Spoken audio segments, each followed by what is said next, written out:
The most dangerous prison is no longer steel nor concrete, but it's something that is built in our mind, inside of us. But for centuries, for years, we have been physically freed, yet mentally enslaved. We were told we were less, that we are inferior, that success, power, and wealth belongs to others, instead of us to be looking inside of us. And even though the chains are gone, many of us still believes in chain. Matter of fact, we are living in the chain. We cannot see the physical chain, but guess what? Many black people are already chained.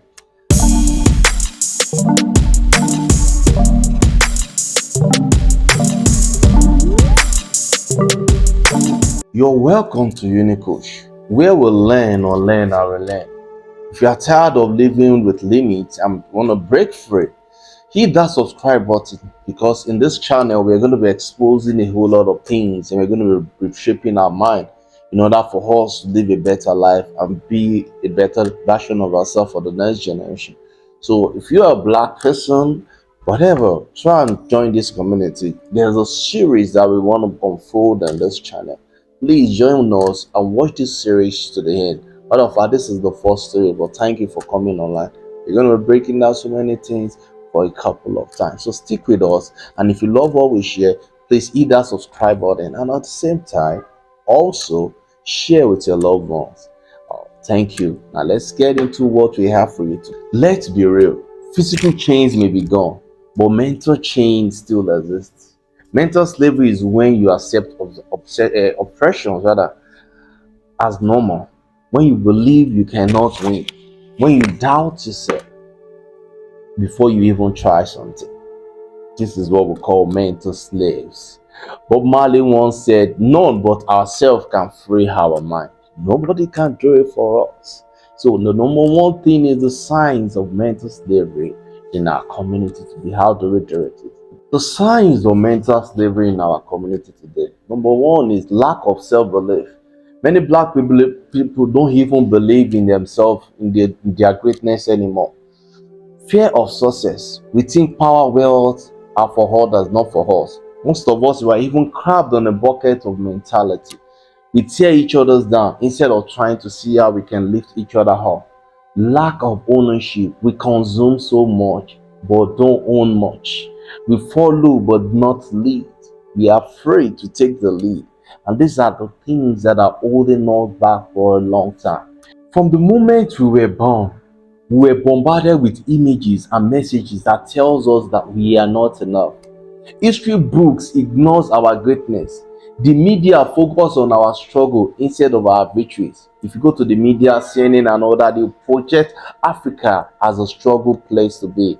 And even when we succeed, the world still doubts us. But here's the question: why do we believe everything that has been told to us?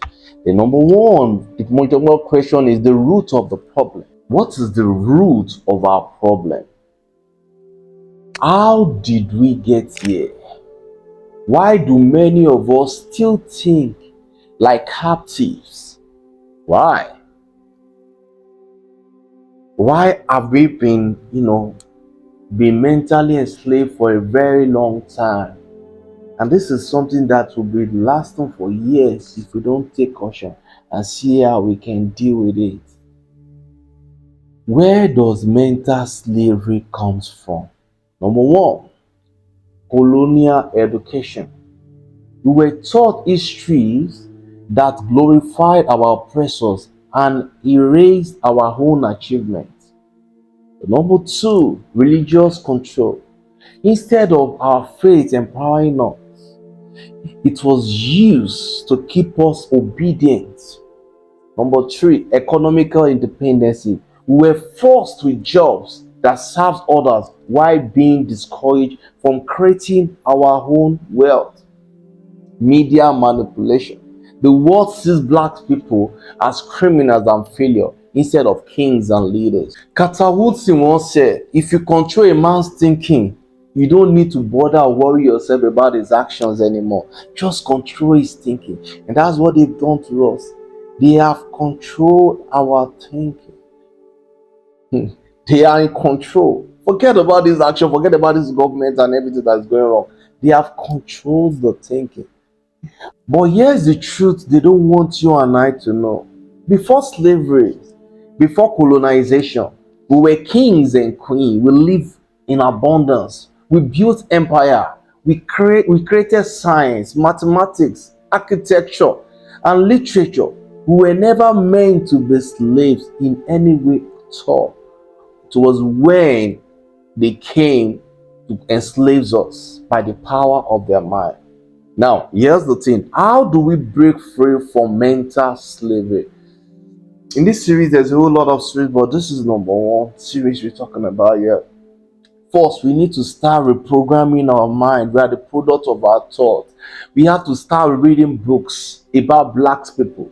They said if you want to hide something from a black man, write it in a book. It's time to break that chain. Read books, question everything you were taught. Question everything you were taught. Does it will empower you a lot. Replace negative thoughts also with affirmations. I am powerful.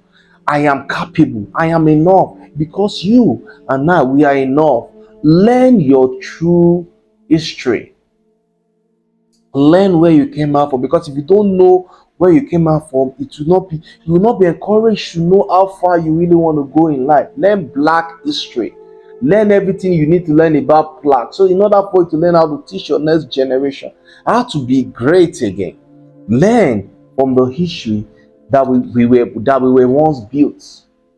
Take ownership of your own destiny. Start businesses, buy lands, and invest in yourself. Stop waiting for others to save you. Build your own success. Connect with like-minded black people individuals. We are spread across the world. So don't be afraid to connect. Who wants to lift you up, not those who want to pull you down. Marcus once said, emancipate yourself from mental slavery. None but ourselves can free our mind. None but you and I can free our mind. We have been in shackles for too long. Let's own things. Let's begin to build so many things that's going to shape, reshape, rethink what the next generation will be like. If they could brainwash us into feeling weak, then we can rewire ourselves to become strong. The revolution starts in the mind. The revolution starts again in the mind. It's all the product of the mind. Everything we were once afraid of, it is because of the things that we have been programmed over the years. It's time to see how we can rewrite our DNA in order for the next generations to pick up from a better place, to make this world a better place, most especially for the black people. The world may try to define you. Write your own story. Choose your power over fear. Choose knowledge over ignorance. Choose greatness over limitation. Because the chains are not real anymore, only the ones we keep in our mind. If the message spoke to you, don't just sit there, take action. Please kindly subscribe to this channel, like, and also follow us on this journey. Learn, unlearn, and relearn. Every black person must be able to see how we can sit tight in order for us to produce a better next generation for those coming up. Our life begins to end the day we become silent about things that matter. We are not going to be sad. We're going to sit tight. We're going to see how things get going to fall in our favor. This is the chapter 1. The chapter 2 of this program is coming up, and if it has been released, please you can check it out and follow this series. So let's break away from those shackles and let's form a community of great people, great Africans, entrepreneurs. Peace out.